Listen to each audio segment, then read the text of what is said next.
सर्वसामान्य लोकांशी निगडीत आम्ही आहोत. तळागाळातील लोकांची समस्या काय असते, सर्वसामान्यांच्या अपेक्षा काय असतात ह्याची जाणीव आम्हाला आहे आणि त्या अपेक्षांच्या किंवा समस्यांची जाण असल्यामुळे आम्ही त्यांच्यापर्यंत अगदी सहजपणे त्या माध्यमातून जात आहोत. विकासाच्या दृष्टीने मी आता सांगतेच की विकास हा शाश्वत झाला पाहिजे.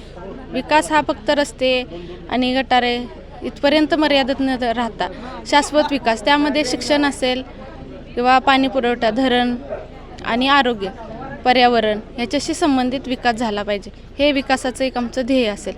त्यामध्ये प्राथमिक शिक्षण, आंतरराष्ट्रीय दर्जाच्या शाळा निर्माण करणे, प्राथमिक शाळेचा दर्जा उंचावणे, त्याचबरोबर महिला सक्षमीकरण असेल, महिलांचं आरोग्य असेल ते सुधारण्यावर आणि त्याच्यावर आमचं जास्त भर असेल.